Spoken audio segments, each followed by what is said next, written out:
Bom dia, eu sou Luísa Rezende Barros, residente de ginecologia e obstetrícia, e a aula de hoje sobre câncer de mama, a primeira parte dela tem foco em rastreamento, diagnóstico e estadiamento. O câncer de mama é a neoplasia mais frequente nas mulheres, excetuando o câncer de pele não melanoma, tem uma incidência maior em países desenvolvidos ou em desenvolvimento, o que reflete uma diferença na distribuição dos fatores de risco e no acesso ao rastreamento populacional nesses países. No Brasil, o INCA estimou uma incidência de 66.280 novos casos no triênio de 2020 a 2022, sendo que na região Sudeste, Sul, Centro-Oeste e Nordeste são as que possuem mais casos de câncer de mama. Em relação à história do câncer, ele vai desde formas microinvasivas até formas altamente metastáticas. A maioria dos cânceres de mama pertencem à classe dos carcinomas originados do epitélio dos lóbulos e ductos da glândula, as chamadas células luminais, e os tipos histológicos invasivos mais comuns são o carcinoma ductal infiltrante, CDI, correspondendo a 70 a 80% dos casos, carcinoma lobular infiltrante, correspondendo a cerca de 8% dos casos, e carcinomas metaplásicos, mucinoso, tubular e papilífero, menos frequentes, que correspondem a menos de 5% dos casos. Em relação à classificação histopatológica e imunohistoquímica, temos o carcinoma in situ, definido pela proliferação de células epiteliais malignas confinadas ao sistema ducto-acinar sem evidências de invasão estromal, e carcinomas invasivos, que são compostos de células tumorais invadindo os tecidos adjacentes aos ductos e apresentando tendências a metastatizar para linfonodos regionais e sítios anatômicos distantes.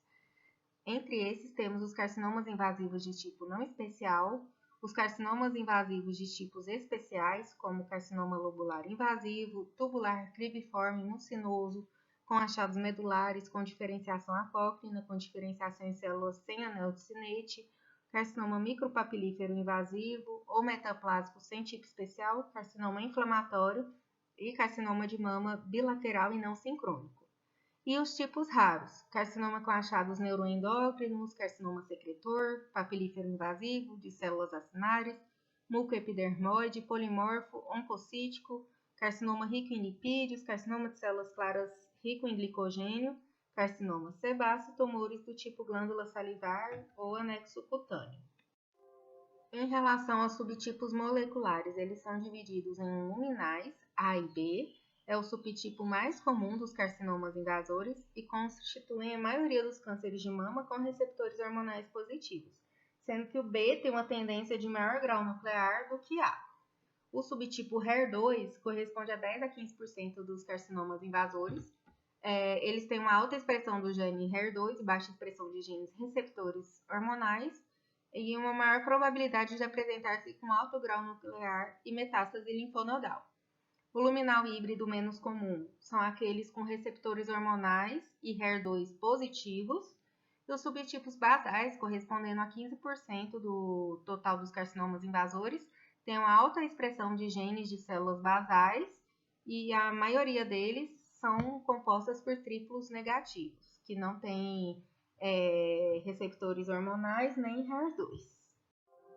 Dentre os fatores de risco para câncer de mama, temos que os principais são sexo feminino, idade avançada maior que 50 anos, mulheres brancas, aqueles relacionados à exposição hormonal, tais como menarca precoce, menopausa tardia. Aqui entra também a nulliparidade, uma história familiar positiva, a obesidade e o sedentarismo, o consumo de álcool e o tabagismo interrogado, porque tem estudos que dizem que ele é fator de risco e tem estudos que trazem que não. Então, é controverso. Sobre o rastreamento. Ele visa detectar pequenos tumores em mulheres assintomáticas com o objetivo de reduzir a mortalidade pela doença. A mamografia é o principal exame e é o que está relacionado à diminuição da mortalidade por câncer de mama. A ultrassonografia e ressonância também são capazes de detectar lesões, principalmente as pequenas, em pacientes assintomáticas e normalmente estão associadas à mamografia. Dentre as indicações de rastreamento, temos o que é preconizado pela Comissão Nacional de Mamografia, que indica realizar mamografia anual entre 40 e 74 anos. A ressonância magnética não é indicada para a população geral, ficando restrita para os casos especiais, e a ultrassom pode ser realizada de forma complementar à mamografia. O INCA e o Ministério da Saúde trazem que a mamografia é indicada a realização a cada 2 anos em mulheres entre 50 e 69 anos. O rastreamento em casos especiais ocorre de forma diferenciada em pacientes que tenham mutações em BRCA1 ou 2 ou parentes de primeiro grau com mutação comprovada. O início do rastreamento se dá a partir dos 25 a 30 anos, utilizando mamografia anual a partir dos 30 anos ou ressonância magnética anual a partir dos 25 anos. Pacientes com risco maior de 20% calculado segundo um dos modelos matemáticos baseados na história familiar, o início do rastreamento se dá 10 anos antes da idade em que o parente mais jovem foi diagnosticado. Então, se mãe da paciente foi diagnosticada com 40 anos, a paciente deve iniciar o rastreio aos 30 anos, com mamografia e ressonância magnética anuais. Pacientes com história de irradiação torácica entre 10 e 30 anos, o início do rastreamento se dá a partir do 8º ano de quimioterapia, com mamografia e ressonância magnética anuais. Em síndromes genéticas que aumentam o risco de CA de mama, o rastreamento deve iniciar a partir do diagnóstico, também com mamografia e ressonância magnética anuais. E em caso de história pessoal de hiperplasia lobular ou ductal atípica, carcinoma lobular ductal in situ, também a partir do diagnóstico com mamografia e ressonância magnética anuais. Em relação aos achados de imagem, podemos classificar conforme o BIRADS, tanto a mamografia, quanto a ultrassonografia, quanto a ressonância magnética. O BIRADS é classificado em categorias de 0 a 6. A categoria 0 ela não pode ser atribuída à ressonância magnética, somente categorias de 1 a 6. Então, ela fica restrita para mamografia e ultrassom. A categoria 0 é aquela em que o exame tem uma interpretação inconclusiva e a recomendação é complementação do rastreamento por outros métodos de imagem. A categoria 1 é aquela cuja interpretação vem como achados negativos, não se observa nenhum achado na mamografia, somente tecido mamário normal. Nesse caso, o risco de malignidade está em 0,05%. A recomendação é rotina, de acordo com a idade e o risco da paciente. Aqui temos uma mamografia categoria 1, conforme o BIRADS, uma mama normal sem achados. Na categoria 2, temos achados benignos, o risco de malignidade é de 0,05% também.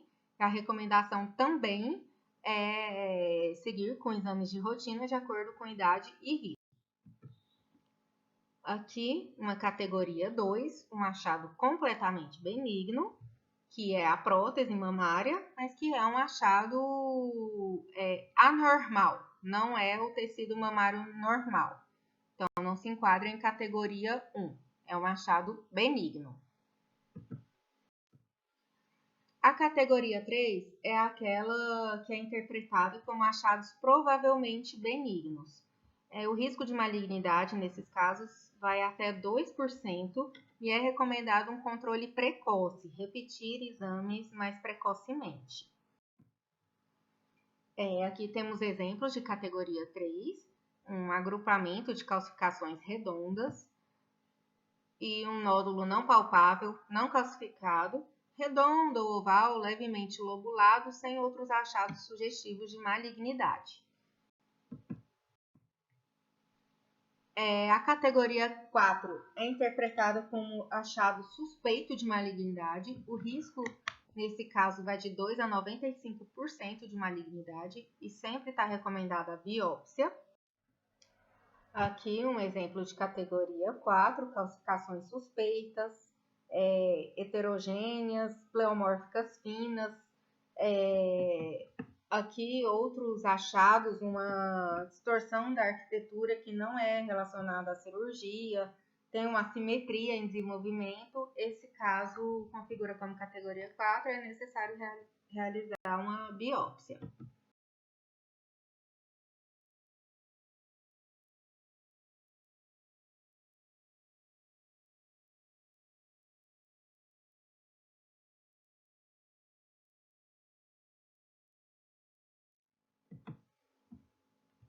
Aqui um caso de categoria 5, um nódulo denso e especulado.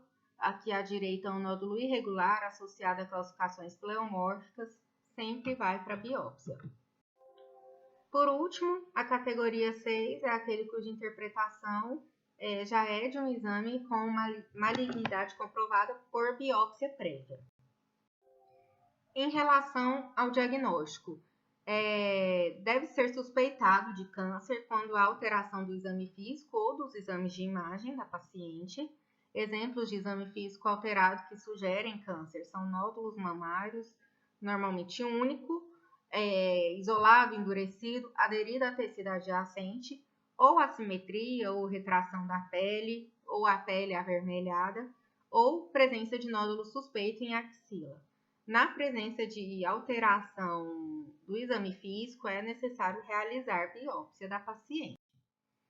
O exame físico se dá a partir da inspeção estática, você vai observar a paciente parada, observar a simetria das mamas, observar se há alterações à inspeção, vai realizar a inspeção dinâmica, se há alteração, se há retração, quando a paciente se movimenta, eleva os braços.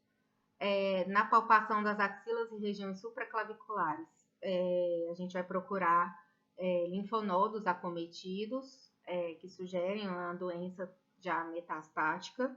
E na palpação do tecido mamário, é importante fazer a palpação com a mão espalmada e dedilhando, sempre procurando alterações palpáveis ao médico.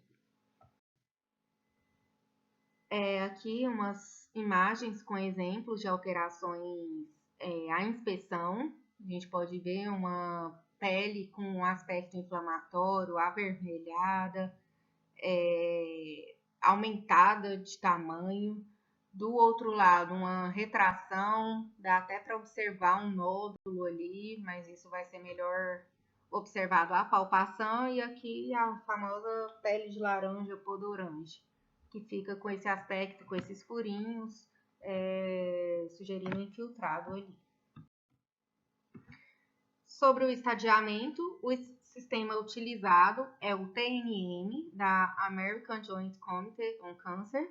Ele é feito o estadiamento clínico, que é baseado no exame físico, na biópsia e em exames de imagem.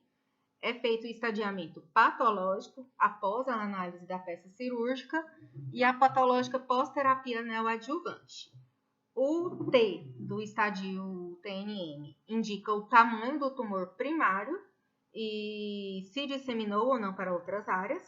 O N descreve se existe disseminação da doença para os linfonodos regionais. E o M indica se existe presença de metástase em outros órgãos, como pulmões ou fígado. Em relação ao T, ele pode ser classificado como TX, quando não pode ser avaliado, T0, quando não há evidência do tumor primário, o TIS, que é o carcinoma in situ, excluindo o carcinoma lobular in situ, que foi considerado benigno, o T1, quando o tumor primário tem até 2 centímetros de diâmetro, o T2, quando o tumor primário tem entre 2 e 5 centímetros de diâmetro, o T3, quando tem mais de 5 centímetros. E o T4 é aquele tumor de qualquer tamanho, mas que já invade o tórax e ou a pele.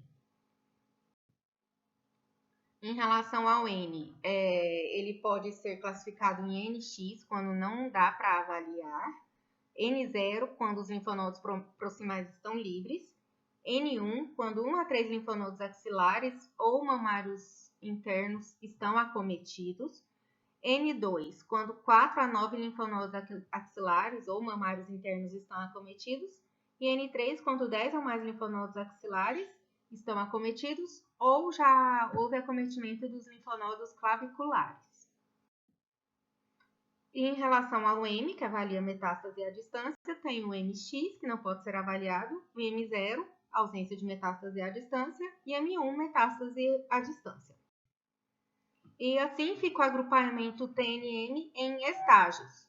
O estágio 0 é aquele tumor in situ, N0, M0. O estágio 1A é o T1, N0, M0. O estágio 1B é o T0 ou T1, com N1-MI, que representa micrometástases linfonodais, M0. O estágio 2A é o T0 ou T1, com N1 e M0, ou o T2, N0, M0. O estádio 2B é aquele T2, N1, M0, ou T3, N0, M0. O estádio 3A é o T0, T1 ou T2, com N2, então linfonodo acometido em grande quantidade, M0. Ou T3 com N1 ou N2, M0. O estádio 3B é o T4 com N0, 1 ou 2, M0. O estádio 3C é o com qualquer T, N3, M0. E o estádio 4 é com qualquer T, qualquer N e M1, metástase à distância. E em relação ao grau histológico, que é baseado em padrões morfológicos, como formação tubular, pleomorfismo nuclear e número de mitoses, pode ser classificado em grau X, GX, aquele grau que não pode ser avaliado. O G1 é o grau 1, é o grau histológico combinado baixo, que é favorável. O grau 2, dado como grau intermediário, moderadamente favorável. E o grau 3, que tem um grau alto, que é desfavorável. Essas foram minhas principais referências. Obrigada.